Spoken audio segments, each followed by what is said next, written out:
Assalamualaikum warahmatullahi wabarakatuh. Perkenalkan, nama saya Eka Sari dari kelas 2 Kebidanan. Di sini saya akan membuat video tentang konseling dan penapisan KB. Ada pula alat-alatnya seperti gambar-gambar alat kontrasepsi dan juga metode kontrasepsi seperti lembar balik gitu. Nah, dan juga ada alat-alat kontrasepsinya. Selamat pagi, Bu. Apa kabarnya? Baik, Perkenalkan, saya Bidan Eka Sari. Saya bertugas pada pagi hari ini ya, Bu. Apakah ada yang bisa saya bantu? saya ingin konsultasi masalah KB, Bu. Masalah KB ya, Bu. Sebelumnya, apakah Ibu tahu apa itu KB? Tidak, Tujuan KB? tidak. Kira-kira Ibu ingin menggunakan KB seperti apa? Suntik 3 bulan. KB suntik 3 bulan ya, Bu. Baiklah. Saya akan menjelaskan terlebih dulu manfaat KB ya, Ibu. Ibu bisa melihat di sini memungkinkan wanita untuk mengontrol kesuburan mereka sehingga dapat memutuskan bila dan kapan mereka ingin hamil dan memiliki anak. Yang kedua, memberikan manfaat kesehatan non-produksi, metode kontrasepsi hormonal gabungan yaitu estrogen dan progesteron dapat menurunkan risiko kanker ovarium dan endometrium. Terus mencegah efek kesehatan jiwa dan kehamilan yang tidak diinginkan dan mengurangi aborsi. Terus kemampuan untuk mengontrol kesuburan juga memungkinkan wanita untuk lebih mengontrol aspek lain dari kehidupan mereka. Misalnya memutuskan kapan dan mengapa mereka menikah. Nah, Ibu, saya akan menjelaskan sedikit tentang KB suntik 3 bulan. Jadi, KB suntik 3 bulan itu mengandung hormon progestin ya, Bu. Dan jika Ibu sudah ber-KB, Ibu diharuskan untuk kunjungan setiap 3 bulan sekali untuk dilakukan penyuntikan ya, Bu. Nah, saya akan juga menjelaskan tentang metode KB yang lain yang harus Ibu ketahui. Itu ada metode KB alamiah, terdapat MAL, terdapat metode subasal, metode Wendy Cervic, kalender, sistem kalender, terus metode simptom termal dan segama terputus. Ada juga terdapat metode barier, itu terdapat kondom, diafragma dan spermicida. Ada juga kontrasepsi kombinasi ya, Bu. Itu terdapat pil kombinasi, suntik kombinasi, terus terdapat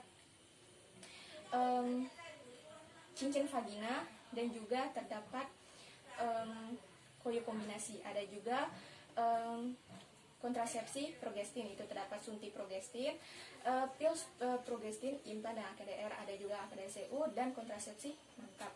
Nah, seperti ini ya, Bu, gambarnya. Ini dari jangka pendek itu ada pil, kondom dan suntik. Dari jangka panjang itu dapat implan dan IUD.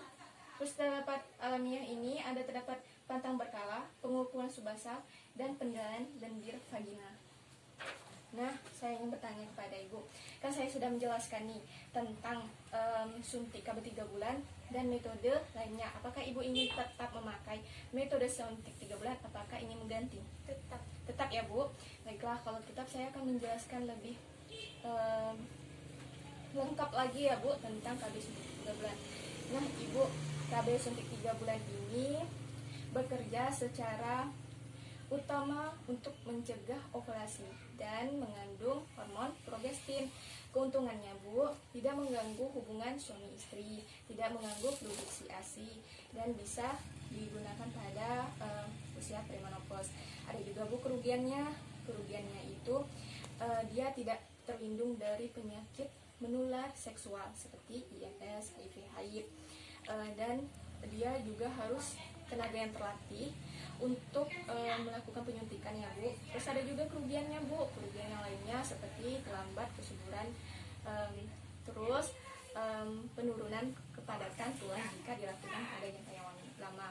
Terus ada juga, Bu, yang tidak boleh memakai KB ini seperti mempunyai tekanan yang tinggi, yang menyusui kurang dari 6 minggu, terus dia dalam keadaan hamil, terus dia mempunyai riwayat penyakit seperti stroke, jantung, diabetes, terus dia merokok, usianya kurang dari 35 tahun, terus dia juga punya penyakit riwayat kanker payudara, terus dia perdarahan abdominal melalui vagina, terus sakit hati dan juga sakit jantungnya Bu, dan juga stroke. Nah, ada juga Bu efek sampingnya. Efek sampingnya ini perubahan haid bulanan, terus sakit kepala yang ringan, terus berat badan naik, rambut rontok, nyeri payudara, terus mual-mual, gairah seksual menurun, terus dia ini bisa mengurangi perubahan suasana hati ya Bu, terus dia juga berjerawat. Nah, seperti ini ya Bu bentuk alatnya. Ini yang dinamakan ampul dan nanti akan disuntikkan di punggung Ibu. Sampai di sini apakah ada yang ingin Ibu tanyakan? Tidak. Baik, saya akan menanyakan ya Bu beberapa hal untuk mengetahui apakah Ibu ini hamil atau tidak ya Bu. Ini memastikan saja ya Bu. Kalau Ibu ini tidak hamil.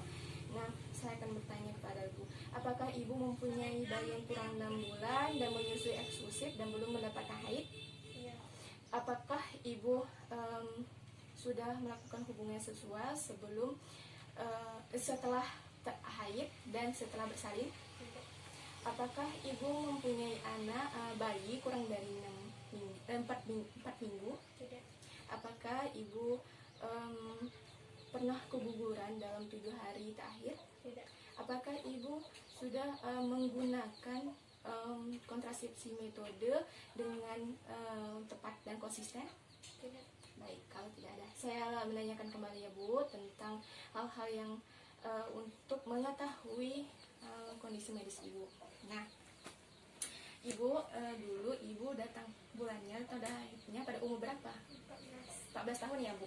Baiklah, apakah Ibu mempunyai penyakit kanker payudara, Tidak. kanker serviks, Tidak.